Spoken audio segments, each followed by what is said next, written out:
It Happened on the Job, the podcast for relatable conversations with contractors. Sponsored by Goodman Insurance.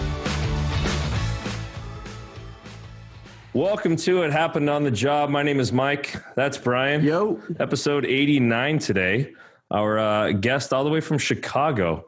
We're venturing outside of California. I think he might be our first guest, like truly outside of California. But this is a great adventure. I'm happy we're starting this. And I think we got a good one today. We did a little talking off air, and it's I'm excited about this one. But anyway, on to the introduction. Anthony Amunategui, founder of CDO Group. How are you doing today, sir? Good, guys. Thanks for having me on. Thanks for coming. We appreciate it, man. This is going to be good. I have a good feeling about this one. So not to put any pressure on you, but so just kind of to get started, how did you get into this industry and what was the journey to where you are now with CDO Group? I just thought I'm kidding. I was like, no way. How good is that timing? Oh, wow, that was good. That was amazing. And for all the audio listeners, before the video comes out, Anthony decided to freeze himself on the Zoom call. That was awesome. Set the tone. Let's get this thing started. So, I started a long time ago. I'm an old guy. I've been around this business. I started my career off. I started in college painting houses and worked my way through college painting houses. I got my first commercial job working for a contractor who took me for every dollar I had, but I got into commercial work. Right. It was a Panera Republic, right? The guy had like 30 different colors of white in a Banana Republic back then, right? Everything was, and I did it for like $5,000. It was probably worth, $15,000 or $20,000. Did you have to paint while all that music was on? Or that's Abercrombie and Fitch or whatever that has that annoying music that's on all the time. Okay. That's good, I guess. Blinded by the white, right? Blinded by the white. But, look, I learned, right? I went from building, painting houses in Florida to painting my first commercial project. And he got me into another one called Discovery Zone. I don't know if you guys remember Discovery Zone, the ball bed and slides and all that stuff. And they were great. And all back then, everything was a different color. The air ducts were one color, the water lines were another one, and the electric. And I figured out how to do it. I would take all the parts and pieces and paint them out in the parking lot. Right? I'd take all the duct work and everything, I'd paint them, and then all I would have to do is touch them up in the air. And one of the project managers walked in and said, "That's amazing." And I shortened the paint time dramatically. I was going to say, not having to worry about overspray or taping things off or any of that stuff. Yeah. It just seemed logical to me, right? Because you're up there trying to, first of all, it's Florida and it's hot, right? The higher you go, the hotter it gets. You get the sweat and your tuchus off. And so I said, all right, great. I want to do this. And the guy goes, hey, look, we're doing a cost-cutting seminar over in Chicago. Would you like to come up there? I'm like, wait, hold on. You're going to pay for me to come to Chicago? All right, cool. So I went up there, I packed my cool clothes and got up there. I remember they were on the 33rd floor on Michigan Avenue. And I remember going, oh, my God, did I bite off more than I can chew? I'm this little redneck kid. They don't have this in Florida, huh? No. My knees were knocking. I thought I was going to pee my pants. I swear. I'm like, they're going to find out I'm a fraud. This is all, bad. And I got up to the elevator and got up there. The guy was really nice. And he goes, he pulls me over and goes, I'm going to hire you, kid. I'm like, no, I'm going to be an accountant. I'm just doing this to get my way through school. And it was really nice. And we were at this table, and I got to be involved. He really made me feel part of. He was a real person. His name was Fred Gordon, a great guy, and he really made me feel part of the team in that short time I met him. And I went back down to Florida, and someone stole my little trailer. You know how you have a little trailer? Yeah. My pressure cleaners, my paint stuff. Someone stole it. And I thought it was them. I'm like, those guys stole my freaking trailer. They're really trying to get me in here. Well, I looked up in the air. I said, God, I guess you're telling me something. I don't, I called the guy back up. I said, hey, maybe I would take that job. And about a month later, I went to work for Discovery Zone. And it was great. My first day in the job, I walked in. The guy goes, here's 30 files. He goes, go to that office over there. She's got a credit card. Go over to that office over there. She's got airline tickets. And they paid me to travel every day. I'm like, this is, wait, hold on. I was 22 years old. I'm like, I get my own credit card, right? What was your actual job title there? Were you just a part of an efficiency team trying to help guys more efficient on the job? so my job was, the Discovery Zone had playgrounds, and my job was a junior coordinator, right? I mean, I was like the low man on the pole, and my job was to go around and inspect all of the playgrounds. And I carried a torque wrench and a Polaroid camera, and I just checked zip ties and pressure on I just made sure the installers installed that well because of insurance claims and all that. Right. And I had to wear a three-piece suit or wear a suit, right? A jacket. So my mom bought me 3 suits. And I wore those same 3 suits every day for 4 years. You know, I mean, you're traveling. It doesn't matter, right? They don't see you every day. they were like $99 for 3 suits or something like that. Yep. Back then I was a kid, but they paid me. My first day I was in Puerto Rico. My second day on the job I was in California. My third day I was in Hawaii. No kidding. Oh yeah, I'm like, you're going to pay me to do this? So I did that for the next 4 years, and I traveled every single day. And I would land on Saturday. I would take off on Sunday night, and I did that across the country. So I was the junior guy to all the project managers. I'd go around and inspect their playground. So I went to every one of their projects, and it was great. It was like, I got to travel. I got this, I'd look up to these project managers. I'm like, you guys, they were like gladiators to me, I'm like, the project managers. And they slowly but surely gave me a little bit more responsibility, a little bit more. And they gave me this warehouse to run down in Harvey, Illinois, which is a really bad neighborhood. And my boss said, look, the guy who builds these playgrounds takes a month to build them. We need a lot more. We're going to build 400 stores a year. We can't take a month to build each one of these. So you and an AutoCAD guy are going to go out and figure out how to do this. And we went there and we figured out how to break the playground into kits. And we drew up each kit. There was like a monkey swing and a corner kit. And we made up each component of the playground. And we went to the manufacturer and said, hey, can you cut these parts and pieces into these? We'll call them kits, and the net and stuff that goes with them. So it was great that I learned how to do some production. Yeah. Right. So that was, when you think back, connecting the dots looking forward is always hard. Like where my life's going, what I'm doing. Going backwards, you can kind of go, oh, that's what happened. That's how I got here. Yeah. That's how I got into it. And I love the idea of being able to figure out how to make a system go faster. And we figured out how to build those playgrounds in under 7 days. Wow. And it changed the course of the development program. And so it was great. So that was there. And then I went from there to Boston Chicken, right? Back then it was before Boston Market. And that was kind of fun. They went from doing dinner only, and they started adding lunch, and got to grow Boston Chicken, and then became Boston Market. And they try to add in breakfast to the chicken restaurant, right? Because they're always looking to grow day parts. Right. So how do we do chicken? And, now we can do lunch. Now can we do breakfast? And we realized that adding bagels to a restaurant was tough. Salmonella, chicken and bagels and bakers and chicken cookers, the equipment it took. But they realized that breakfast was a great concept that really no one had really mastered back then, except for maybe Dunkin' Donuts, which at the time was really just donuts. And so we built the first ever Einstein Bagels. And back then it wasn't even called Einstein's, it was called the Bagel Shop. And I went around, and so I went from there, and then that same group owned Einstein's, and they hired me as a director. They moved me over to director of construction for Einstein's, and I got to build a whole bunch of Einstein's all around the country. And so I'd gone through 3 concepts, right? So, had gone through that. And, by the time I got to the end of Einstein's, I got that knock.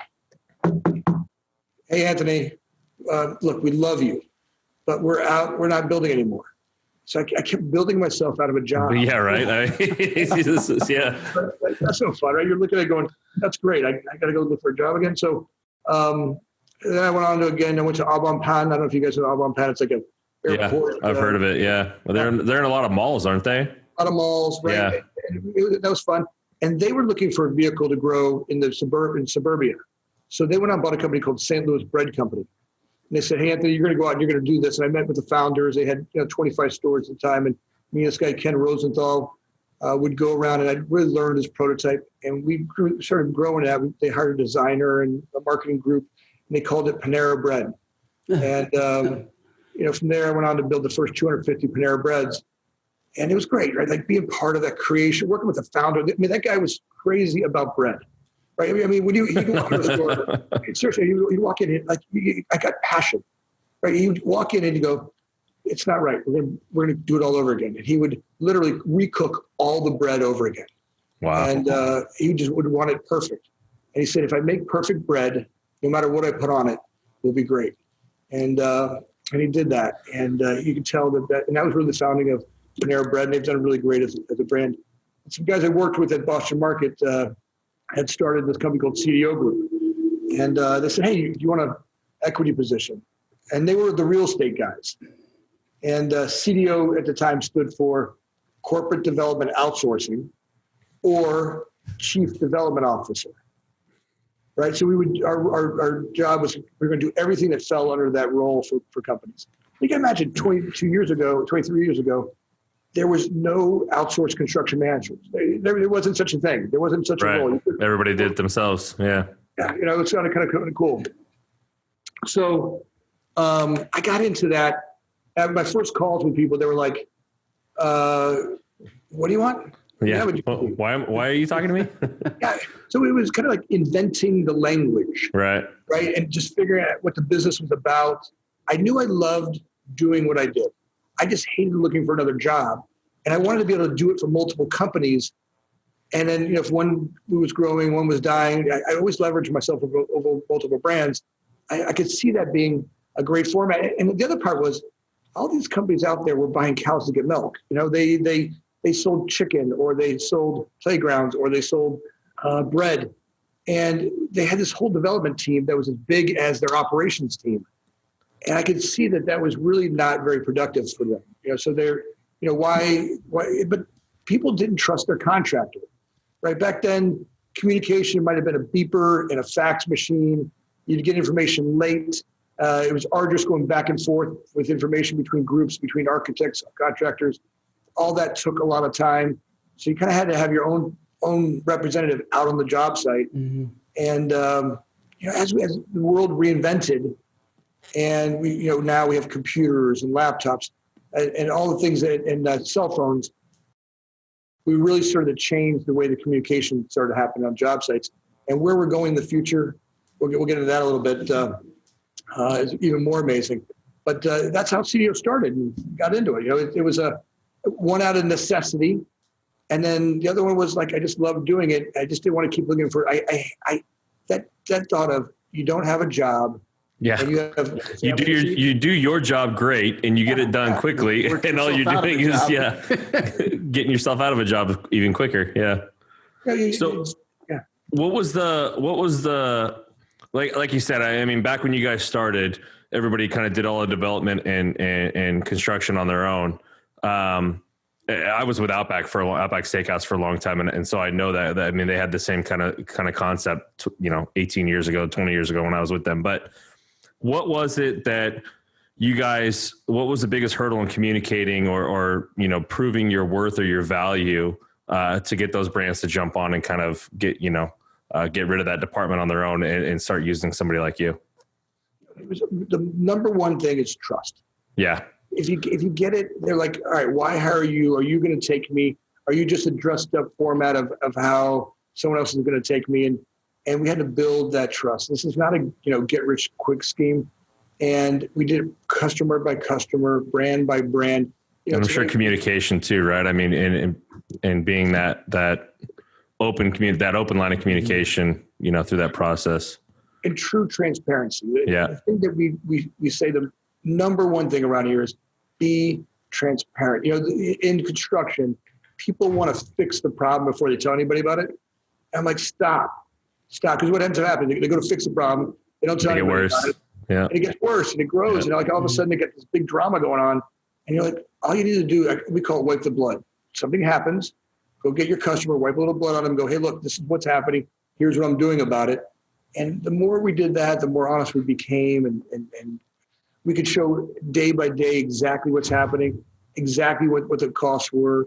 And then started showing ways of doing it, smarter and helping our contractors. We learned that we had to help the contractor. Most of the problem in construction is that these contractors have to fudge a lot of money in there because of the speed by which they have to operate, right? If a contractor could come in and do all of his work at one time, they'd be way more efficient with it, right? But the problem is they go in, start, stop. Mm-hmm. Change orders and They lose their shirt on all of that stuff. And So they got to put that in there. So that's where our job is. I was talking to Jonathan earlier today. You guys ever try to take a hose and put it in the ground?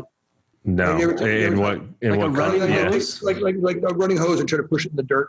No. Okay. Right? No. I was a little kid in Florida, right? They had sand, and we take a hose, and I just thought that was fascinating. Turn on the hose, I'd push in the dirt. The great part about it was I'd get about 10 feet and turn the water off, and then the sand would shrink in. My mom would get mad because she lose a hose because she couldn't pull it back out. But she had this little garden near your house with all these cut off hoses, and she's like, "That kid of mine, I'm going to kill him." All right, she should have known then. But the point is, you can push a garden hose in the water, in the ground, a lot easier if the water's on, right? And it kind of opens the way for it. And I look at project managers as, you're the water for the hose, right? How are you looking ahead of it for the project, the vendors that show up, the people that are going to be on that job site? How are you clearing the path to make sure that everybody can be effective? At the end of the day, that's how people make money, right? And when people make money, they want to do our projects. And, in 2018, we broke 85 million. 2019, we broke every state in the country. We worked in every state in the country.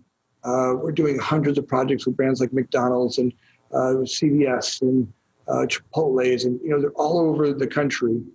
And it's all a matter of taking technology that we have. Today we have every single job superintendent's got laptops. We have on-site cameras. We have cell phones. We're watching and we're on jobs actively all day long. The rate of communication between groups is so much faster than ever.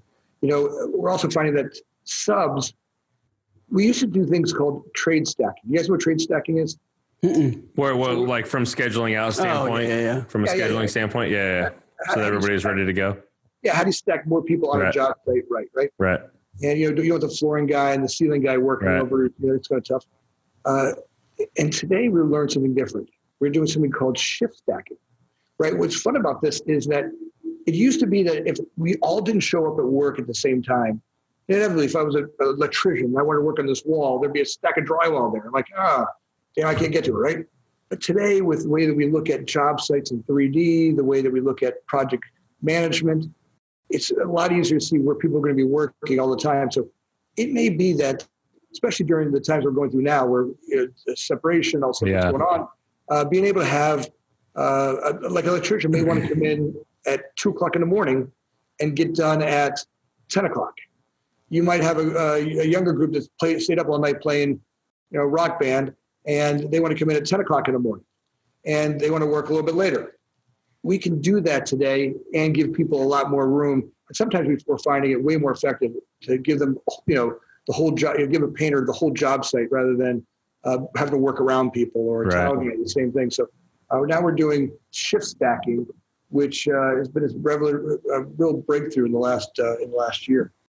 So I imagine, obviously, a big component of your business in staying profitable and staying efficient is that element of efficiency and getting the trade guys and obviously your GCs to buy into that process that you guys have developed. What is it like, not only bringing those people on, what does that vetting process look like to make sure that you've got somebody that will buy into that process? And number two, are you looking for trade or subs and trade contractors and GCs that can work across those multiple states, or are you trying to find people in different regions, or how does that work for you guys? 90% of all of our trades are all local. Yeah. Right. We'll get those carpentry crews. Sometimes we'll get tile crews that travel, and they're great. They learn a brand. We build a lot of McDonald's work, and there are a lot of carpentry crews that love building McDonald's. They do it really well, and they travel. They're kind of like a group that just go from McDonald's to McDonald's. They do it really, really well for us. And they kind of just set up camp in the next one we're doing. And they're great because they're kind of known experts, and they can start building day one. They're efficient. But most of the time we're working with superintendents who move, and we do hire mostly local subs. And our job is really to help them. We set the tone when we estimate. We start from that going, look, you're working for CDO, which is a little different experience, that this isn't the normal system you're going to operate in, the way that we break bids down, the way we look at projects, the way that we look at the system itself, the way you bid for us. It's a little bit much to get started, but once you start to work for us, I'll give you an example. In California, we might be doing 30 projects this year, or 30 projects, throughout the year. It might be 10 in LA. So that electrician or plumber, once they get into our system, they operate well and we like them. They get lots of projects to bid from us. Most of the time, that's one of the problems. I think we take a guy who's good at one or two projects a year, all of a sudden give him 4 or 5, and we stretch him a little bit. Yeah, drown him a little bit. Yeah. Yeah. So kind of going back to when you got brought on with CDO Group, and those initial phone calls when when people already had their own construction team that were part of their different companies that they were at, how did that transition go? Were you guys making cold calls? Because now you're in all 50 states and you guys are booming and you've got people know about you. Yeah. So I'm sure they're calling from here you. to here, just connecting the dots, how did you guys break through? And maybe was it, I don't know, maybe explain that a little bit. Like who was it that kind of started that momentum? Yeah. It is one thing. It's relentless. Anybody who's out there thinks that there's some get rich quick, easy scheme, they're fooling themselves. It's relentless work. That getting up earlier and calling people on the East Coast an hour before the office opens here, and then calling the West Coast an hour after the office closes here, and never putting the phone down and dialing. We call it dialing for dollars. I started by literally, I was lucky. One of the things I did early on is I worked for a stockbroker. Back when Gordon Gekko was in, I thought I was going to be Gordon Gekko. So I got on some cold calling room. It was like boiler room, right? It was like I worked in one of those places, and it was great because it kind of taught me. I remember the first time we were selling mutual these bonds that were $20,000 a piece, and I remember the first time I called a lady in Texas. And it was a cold call. And I did what's called a front end close, where you call the person on a cold call. And before she hung up the phone, she was sending us $20,000. And I remember thinking to myself, the power of your voice, the ability to talk to someone on a phone and build enough rapport with them that you could do that. And the guy I worked for was kind of a master of and it wasn't like shyster, like really, what's the breakdown of a conversation? How do you learn what the technique is? What are the things that are going to go wrong when you go to ask for the deal? And how do you really work that? And I remember when that lady sent us and I made sure she made money, right? I remember my boss, going, look, she's my first ever customer. Please, let's make sure we're conservative about where we do it. And right off the get-go, she made her money back, and I sent her back her original check. And I remember that feeling of man. Now, it all didn't go so well after that because that stock in '87 when the market crashed, people didn't do so well. And after that's where I had to go back into, figuring out, going back to college and, getting a degree and all that. Yeah. So, wait, hold on. You were old enough to work in bonds in 87, 86? 80, yeah, it was like 86. You're like freaking Benjamin Button over there. What? You look like maybe 35 years old. Maybe it's because we're 10 feet away from the screen. Yeah, you look great. It was great. I hadn't even gone to college yet. I was right out of high school. In fact, there were kids in my high school class that were making $20,000 a month. I remember that. It was crazy time. The economy was, the stock market was hot. It was Florida. It was a little shystery. When you're a kid and you're looking at these guys and they're making $20,000 a month and they're driving Porsches. And I remember Air May ties. Air May ties, and they would wear them backwards with the name kind of showing. It kind of that perfect. It's a little weird flex they were doing. Yeah, right. That's a weird flex. But, but that's, it was Florida and you're a kid. You just looked at the wrong things. And, that was what seemed. Like every kid today that wants to be an internet star, they're watching someone on YouTube and thinking, I can do this. Yeah. They're going to realize between doing it and and becoming successful. Well, I was going to say the time between when they started and when you see them on YouTube is a huge disparity. Yeah. That's the part that gets lost. Relentless work. And that's what happened with us. We got here and there has been ups and downs to it. And there have been times when I thought, I'm not sure I can keep going. There are times when the hardest part for me is the gray matter between my ears, right? It takes over. Slowing it down a little bit. Yeah, just, as you go through, running, and hear me changing. I'm the founder of this company, and the hardest part of this company's growth is me, right? I'm the bottleneck of its growth. If you look at any great company, you look at the founders of it or the groups that are there, and look at ourselves and go, all right, how am I holding it back? And a lot of it was, creating my own self-importance, and where I stopped others from leading. People that were better than me, where I thought I had to show everybody, and slowly but surely I started to change. And it was a little bit tough, and it cost me some great relationships, but I started to realize, oh, I caused that. Ego got in the way there. Got to get out of your own way, right? Yeah, hire people that are better than you and trust them. But it's hard. Yeah. When you get significance out of being right, and a lot of what I had was significance out of being right. When you hire those great people, you can really make them wrong, because, I do it here all the time. Every once in a while, I'll be in here, like today, I'm doing podcasts. I'm not doing direct stuff for the company. I work on a different angle for the company, right? I meet with our big customers, but I don't do the day-to-day business. But every once in a while, I'll be sitting in my office, and I'll feel insignificant. I tell you this on the side, you don't even realize you're doing it, right? I have a business coach who comes in and goes, she came in one day after I came back from vacation, and she's like, what are you doing? And I'm like, I was just getting ready to go out there and talk. She goes, are you loading up your gun? Are you going out there to cause some drama? Are you not feeling significant? And in that moment, I realized. Put you in the place a little bit, huh? Right. And you need that, right? As a business owner, if you're going to grow, if you want to grow, look, what got me where I am in the seat today is everything I've learned. If I knew how to do better, I would. I've got to bring some outside support, outside training in for me to change. And as I change, the people around me change. And as the people around me, and that's a big part around here at the CDO Group, is that mind, body, soul, right? Reading books, coaching, bringing outside support. If I grow, my job here is to grow the humans that are here. If I can grow them, the company does naturally grow. We hire great people, and then they grow. And I would say to you, that's my number one role around here, is making sure we grow great people. Having a vision and speaking to our vision about where we're going in our future and growing the people, as opposed to making sure.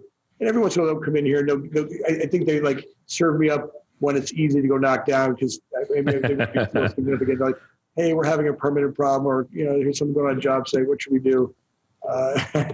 Just to help you out a little bit, right? Yeah.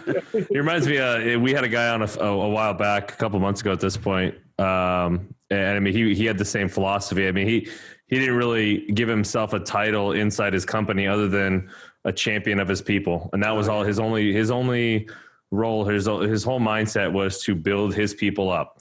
It didn't matter what they were doing, what vertical they were in, what kind of problems they had, or what kind of work they had to get done that day.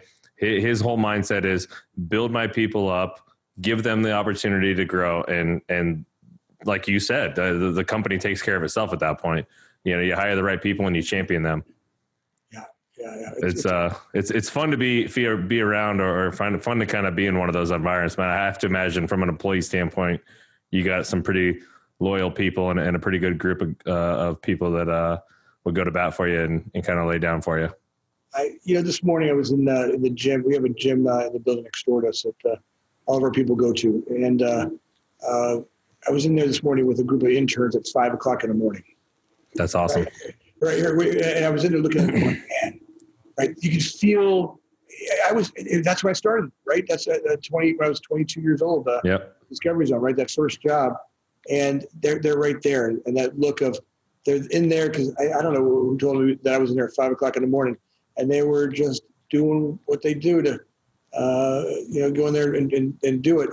And I thought to myself, all right, that might be a good sign that we keep working with people.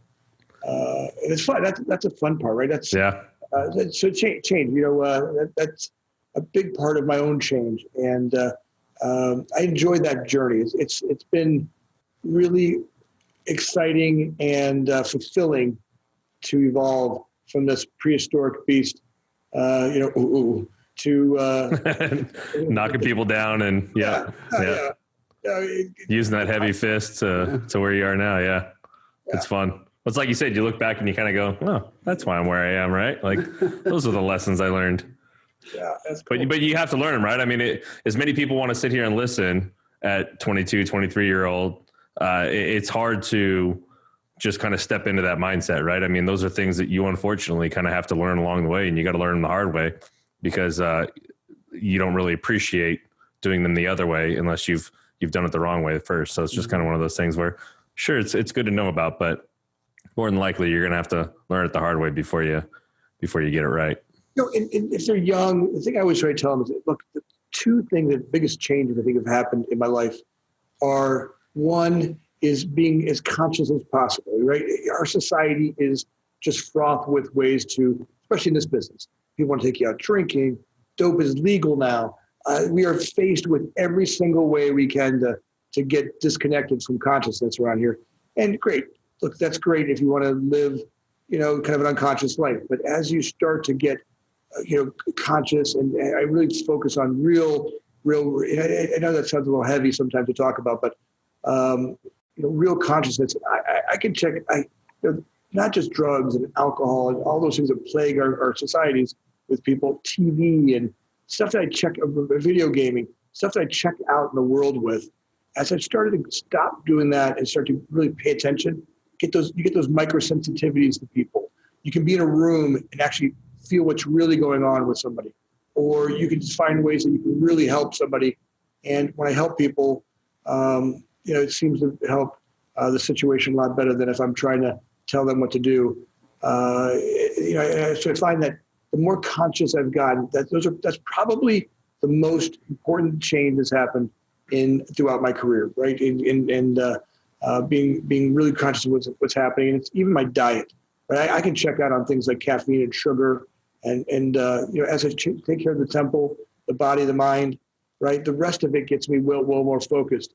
And then the other one is learning, right? Keep thirsty. I read a lot of books. I probably knock off a book a week or every other week at least, where I suck them up.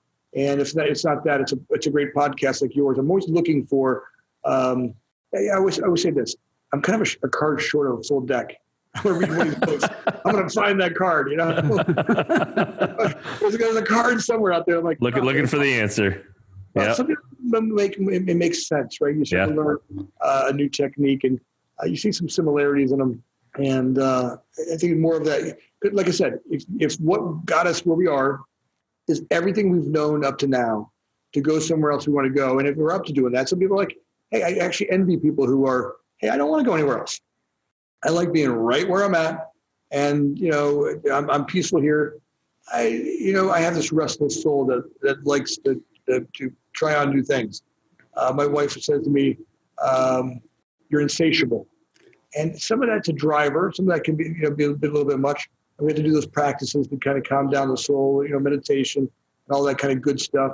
That sounded foo-foo to me when I was a kid. I'm like, meditation. But all that stuff that gets me into focus. And, if you look at our society, we have so much stuff that doesn't give us the ability to focus on things. Lots of distractions. Yeah, they're everywhere, right? I mean, travel any airport. I've been literally in airports all the time, and I look around and see how many heads are down on some sort of social media. Right, that 2 or 3 second hit. That we're seeing movies like Social Dilemma that are coming out now that talk about our addiction to it. So it feels like the more of that I get off of, the more of my life I can really live in. The grand adventure becomes way more possible. Right, that grand adventure. So we got to do some cool stuff as that's happening. So. That's awesome. Yeah. Let's pivot a little bit. I know you wanted to talk about the future. What are you guys doing? What are some things that you guys are excited about? And if people aren't out there, if you're in this business, if you're in construction and you're not thinking faster, you're foolish, right? Especially now, right? I mean, 6 or 8 years ago, you could have been one of those people just living the life, or doing it like it'd been done for the last 30 years. But I feel like we're kind of on a roller coaster at the top, and it's going to start going real fast and speeding up. I went I'll give you some examples. Everything about our industry is going to head into faster. And when I'm saying faster, it's not like a project that was 10 weeks, you're doing it in 9 weeks. I'm talking about projects that are 10 weeks, you're doing them in 2 or 3 weeks. Yeah. The future of this game will be 24 hours a day, 7 days a week. There'll be projects that happen way faster. And why I say that is, if you look at retailers today, it used to be you'd get a lease for 10 years with 2 5-year options. And you could take the cost of that build out and leverage it over that 20-year span. And you could, kind of figure out today they're not doing that. The retailer is dead. I was in a mall last summer in Europe where the entire mall is a pop-up mall where every store in it was a pop-up mall. And the structure itself, the mall had a zoo and it had this amazing food court. But every single retailer that was in there had a 3, 6, or 9 month lease, right?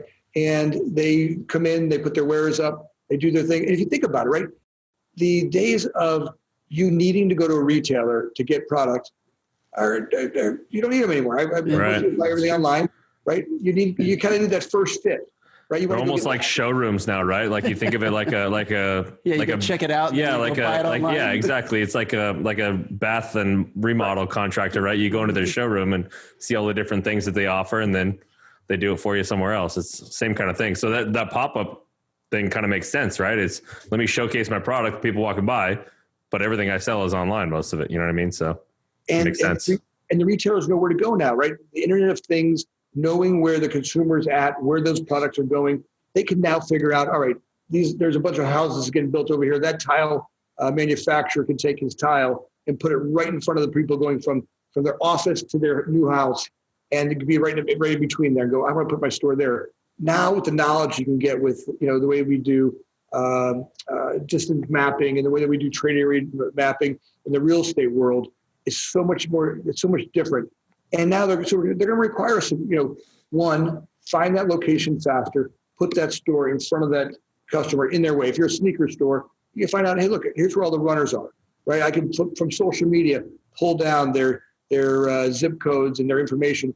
All that's so much more available to us. And they can put their new brand of sneakers right in between them and their office. This group of people work here and they live here, and we're going to get them in between. And, do you guys remember the first time you went to a Chipotle? Oh, yeah. Yep.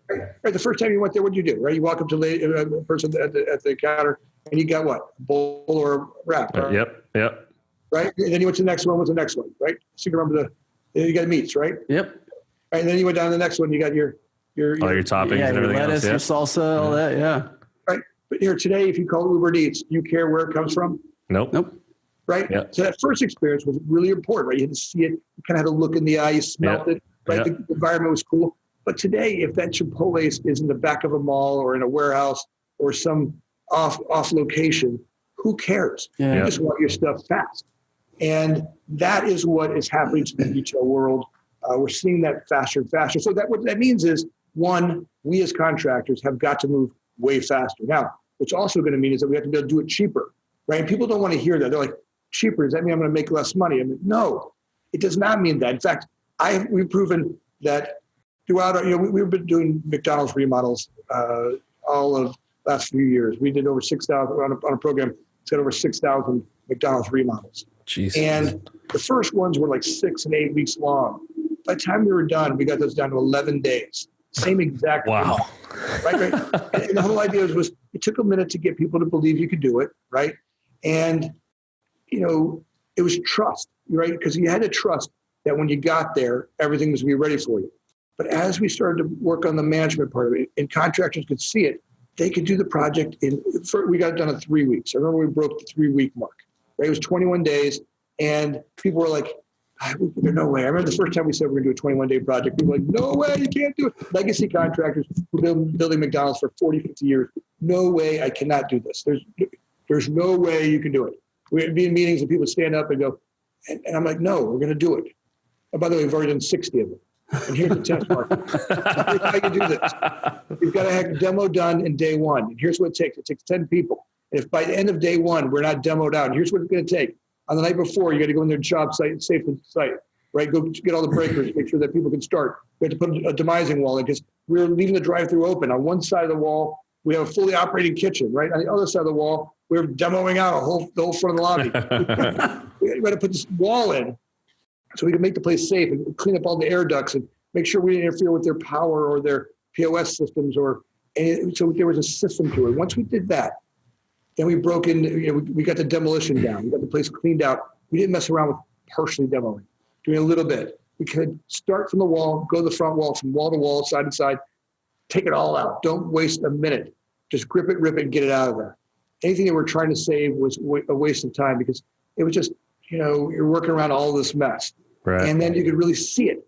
And then you could layer back in the layers appropriately, right? And we knew that if we didn't start tile on the floor by day 2, right? It takes 10 days to get all the tile done in one of those remodels, you couldn't get the ceiling done or the soffits done, and you start to look at those components. And then to go from the 3-week one down to it was somewhere between 11 days and 14 days, depending on the market, down to 2 weeks was another, and then a step, right? You have to take that step. And that's why I tell people, like, every once in a while in this business, you've got to take a deep breath and you just got to step and just trust that the ground's going to be there when you get there. You can't see it now. Just trust. Go. Take the step. Close your eyes and just go. What's the worst thing that happen? You go for an 11-day project and you make it by 15 days.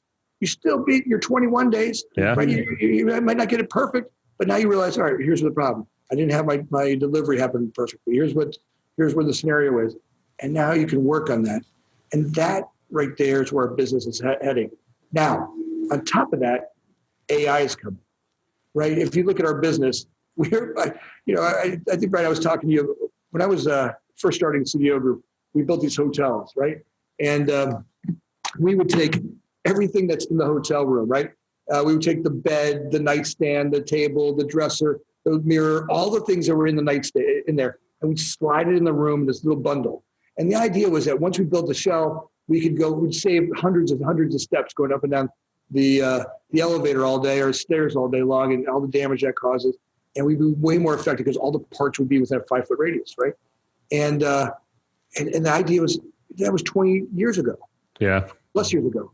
And if it was Moore's law, right, like computers are, every couple of years it doubles.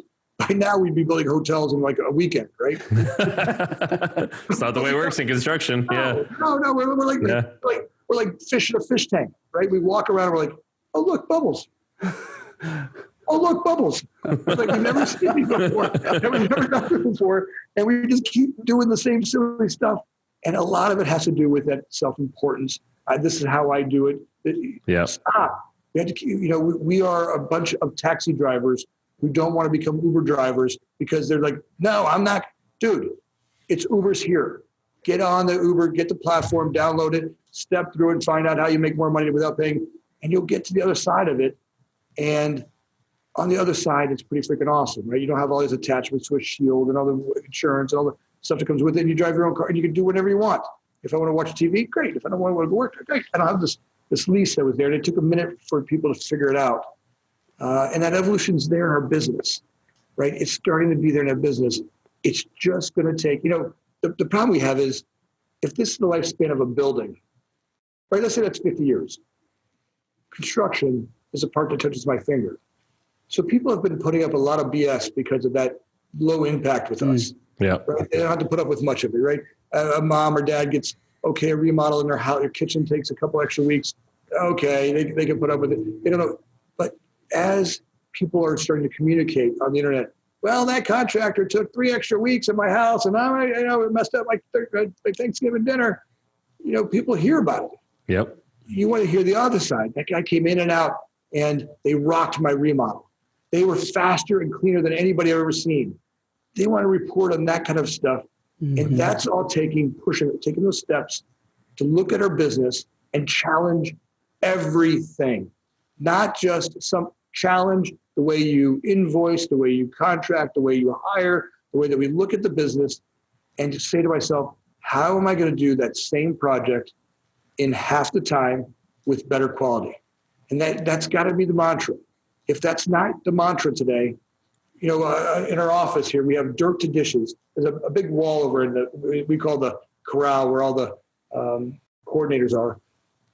And it says dirt to dishes in 4 weeks. And what that means for us is that we want to build a ground up building in under 4 weeks, right? Be able to go from dirt to dishes in under 4 weeks. Now, we haven't broken that barrier. We've done some prefab construction. We've done some cool stuff there, but that 4-week mark has been a tough one. And the future of this game will require us to do that. And that's the challenge that people look at. And with AI that's coming, the ability to look at the stuff that we forget on there. I can't tell you how many times most of the problems we have, someone forgot to order the utility company, or called the utility company and order the electric lines. Or how many times we're in design development, an architect forgot to put handicap rails somewhere, or they missed a measurement wrong. You're still drawing these things with a human. Right. As the designs become more automated design construction, and by the way, we'll see the same thing in permitting, where the most inefficient part of our entire business is the permitting process. Why, if the computer can tell me if I have a clogged artery, right? If there's computer software now that can read my, find out what's going inside of it, why can't you go look at a set of plans in the same way and look at the codes? Now, it's not quite there yet, but you can see very quickly where design and architecture could all be one combined process that happens automatically, where maybe a designer or a human designer would be working with effect and feel, and then having them translate that into drawings.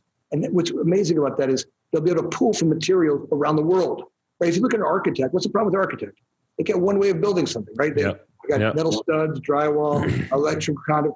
Right? When you're a computer, you're not attached to one way of doing it. Now you can pull from available methods and materials. Multiple resources, Right? So look across all the platforms for materials and cost and availability.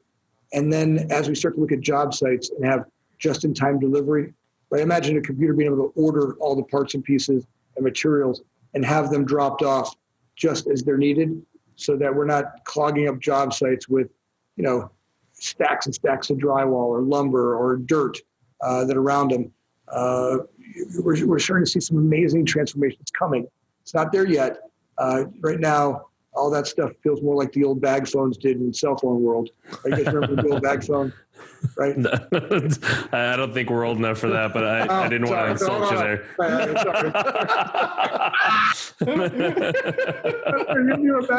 was with my kids the other day, and there was a cassette. You guys know what a cassette is? Oh yeah. That one we got. My kids, there, the coffee table was made out of like a big giant tape cassette. I'm like, oh, look at that. They're like, what's that, Dad? What's a cassette? Like, that's how we used to listen to music. We used to have this little thing on our hip. It was called a Walkman. Yeah. Cassette there. My favorite is I've seen a meme online that goes around every once in a while, and it's a picture of a cassette and a picture of like the eraser end of a pencil, and it says, if you know why these two are related, like you're old enough or like to understand why these two are related. Yeah. Oh, come on. How many? I don't know. Or here's another one. Just Be Kind, Rewind. Yeah. You know what that was? Blockbuster. Yeah. Blockbuster, right? Yeah. You're like, what? You guys had to go to a store to go rent movies? Movies? I mean, what do you talking? I mean, you just pull them up? I'm like, no, you had to go there on Friday night, and then every once in a while, your dad would be nice and let you buy some of the candy in the front. Yeah. You're like, that was, it was revolutionary. That's funny. So we're heading down this path. Now, the first question everybody asks me is, well, what does that mean for me? Because somewhere in there, we're going to have robots show up and automated computers show up, and people get so freaked out, like they're going to lose their livelihood and they're not going to be able to eat anymore. But you guys, at one point we answered phones like this, Chicago, where you going? Right? And then we answered phones like this with the bell phones, right? Yep. And then we answered phones. Now we answer phones with our cell phones, right? Very few people even have landlines anymore, and people still have jobs, right? But when we thought that transition was going to happen, people were like, oh, no, we can't do that. We'll lose all these jobs. No, there are plenty of other things that we do. Yeah. And if a robot takes your job, you probably had a pretty crappy job. Or you should start learning how to build robots. The thought is that if your project, and it's going to evolve, and the resistance to it is what's going to cause people the most frustration. Yep. If you step into it and go, check this out. Look at my new grand adventure. Maybe I'm tired of hanging drywall, right? I've been hanging drywall. I hate this. I hate the drywall mud. Look, there's drywall robots coming. If you go look up robots on the internet, robots in construction, there are, tiling robots, there are bricklaying robots. Now they're clunky, right? They're still really clunky, and they're the primitive part of what will be, right? They're not quite there. But it's getting there, yeah. You can squint your eyes, really, you can squint them, and you can see that very shortly there will be robots that work 24 hours a day, 7 days a week, building the most, perfect layouts for projects that will be coming. That's going to take a minute to get there, but with AI and with the cameras and drone stuff that they're putting together now, all that evolution's coming, and we just got to watch out as humans as we get offended by, oh my God, they're stepping into my realm, and how important we are about what we're doing is the only thing we could ever do. Truth is, every time I've ever evolved as a human being, it's been pretty damn exciting. Yeah. I mean, every time I've had a new adventure, maybe a little scary, right? I'm not sure I'm going to do it. What my next adventure will be, but I always have been on the other side of it. Will Smith says it. The most exciting things ever, or best things ever done, have been right on the other side of scaring the crap out of myself. That's true. Yeah, right? That's true. And, so we look at that and go, all right, what could that be? And so it's, I think that's what we got coming up in the future. And just a couple: robots and AI and speed are the mantras of the future. Yeah, I think it's fun. I mean, you mentioned that, we got to kind of get out of our own way, or, those contractors have to get out of that mindset. I think because of the way society is right now and how it is going so fast, I don't know that they're going to have much opportunity to think about that process. I feel like you either got to do it or you're going to die, right? Not obviously not physically, but like from a company standpoint, you're not going to have the time to go, no, I'm holding my ground and I'm going to do it this way, because there's so many people out there, and that groundswell is growing of people that are getting on board with going faster and being more efficient and doing all these other ways, that you're going to get lost real quick if you're not one of those people that are looking that way. So, I mean, I think that's a great point to bring up, that, you got to be challenging yourself in all those different aspects of your operation on a daily basis. Right. And it's easier to do now. There's so much technology that you can see your labor costs in real time. You can see your material costs in real time, and you can see where you're losing efficiency and where you're gaining efficiency, and be able to, like you said, the biggest part is just making those adjustments on the fly to stay efficient and get quicker. It's overwhelming to some folks. They ask me, Anthony, where do I start? I don't want to be outclassed. I don't want to be, I don't want to be insignificant or obsolete. I get it. And I challenge us to go look at it and go, just step, read a book, right? Do one thing, right? Yeah. Do one thing. Get one book out, right? Find, one of the ones that changed my world was read that Life 3.0, right? That was an amazing book talking about AI in the future, where it's going. And you start to look at that and you're like, whoa, there's something I should get up on. Right? Talk about some scary stuff, huh? Yeah. Well, this is kind of cool stuff, right? Like all of a sudden, the things are already in place that are happening. And like you said, I don't have to do it all now. Right. We actually have some time. We have some time to be substantial about it. And now what the great part is, if we start now, I can kind of figure out where I'll best be suited going forward, instead of having someone else tell me, examples at the taxi driver, right? How many taxi drivers are like, no, I'm never going to do Uber. No. And they were I remember I would go to New York, and there were Uber taxi drivers who were like, no way, I'm never doing it. And in fact, they were trying to sabotage Uber. Yeah. But the same thing happened in Vegas for a while. I mean, Uber wasn't even allowed in Vegas for a long time. Right. And all of a sudden they started realizing, hey, there might be a different way to do this. And people were making money, and they're finding different ways. Now, look, there will always be that group that holds on to that. I got called out in a convention. Do you want to be an Uber driver, or do you want to be a taxi driver? Where do you want to be in that world? Do you want to be the one who's stuck in a way and just, I'm never going to change? Or do you embrace it? And in that gives you some new opportunity for growth. I have found so far that, as I embrace it and go that way, it's actually pretty exciting and fulfilling, right? There's a fulfillment that goes with it. So, so we know you guys are pretty forward thinking. What's the future from a growth standpoint as a company? Are you guys looking at different And the only reason why I ask is, I mean, obviously, there are, like you said, retail is kind of, if it's not flatline, it might be on a decline. And that's a lot of what you guys do. Are you guys finding new opportunities there still, or is there a different vertical you guys are looking to go into? Or? Well, certainly right now, the major verticals out there are manufacturing and distribution, right? If you're not on one of those two platforms in the business world, with the Amazon growth and all the distribution hubs they're putting together, but also looking at ways to help brands like the retailers that we work for do those, or the restaurant groups that we're working for have kind of both. The future I see of the restaurant world will be, brands like, big brands that are out there will have one or two really, if you look at McDonald's, for example, here in Chicago, they have a store that it's in downtown Chicago. It is a monument. It looks more like an art museum than it does a McDonald's. And it's a brand standard they've created, a real environment there. But if you get Uber Eats and have your McDonald's delivered, right, you just want it fast.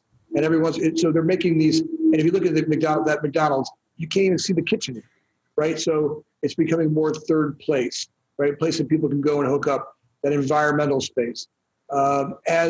And then they actually have real silverware, right? And real dishes. And you look at it and go, oh, maybe there's more of a feel that's going on. They can change the experience in some of those. So I think they'll have experiential places. The upgraded workout facilities, we're seeing a huge trend in that. I don't know about you guys, but the places where people are spending more money on their personal workout, investing in their bodies. We're seeing a lot of that growth across multiple segments. Right now the market's a little bit tough because of what's happening with social distancing. Right. But that's a platform that we can see long-term investment in the body, especially as people become more set out with being at computers and not moving as much, having that upgraded workout.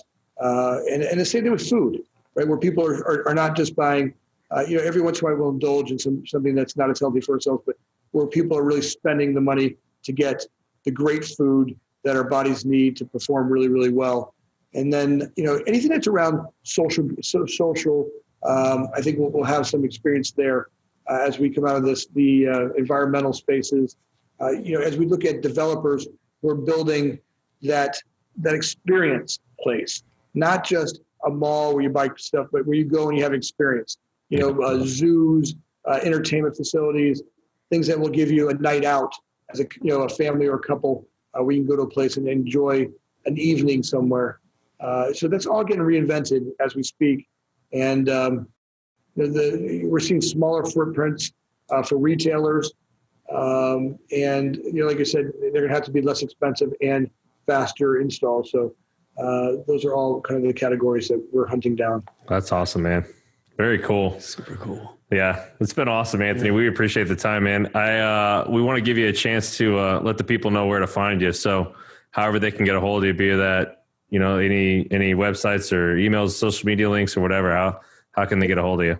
If you're in the business, look, I'm not one of those guys who just BS me. I love talking to people in the business, and I'm passionate about it. If you're out there and you're passionate about it, please, if you heard this, you're like, hey, I want to talk with that, call me. I'm Anthony at CDOGroup.com is my email address, Anthony at CDOGroup.com, or you can get me on our website, CDOGroup.com.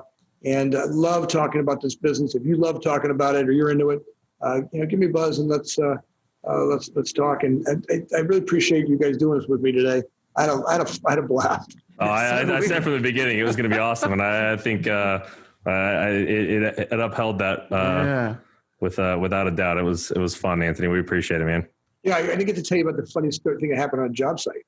Back in the Boston market days, we had a hunter who hit a deer up in Michigan. He hit a deer. He gutted on the side of the road, brought the deer to the job site, hung it up in the window in a Boston market, and just freaked out all the neighborhood. Yeah. Like, I think I didn't tell you that one. I'm like, that's went from Boston chicken to Boston venison, huh? Yeah, right. Yeah, that's right. But good. All right, guys. That's awesome. Thanks so much. Yeah, keep in touch, and we'll see you down the road at some point. All right. Thanks, guys. Have a good one. Thanks, sir. Hey, thanks for listening. And if you've made it this far, go ahead and give us a like or 5 stars or whatever means you like us. Make sure to subscribe so you don't miss our next episode. And check out our website for more video content and extras. While you're there, shoot us a message if you want to be a guest. We'd love to have you on. Thanks again, and we'll see you next time.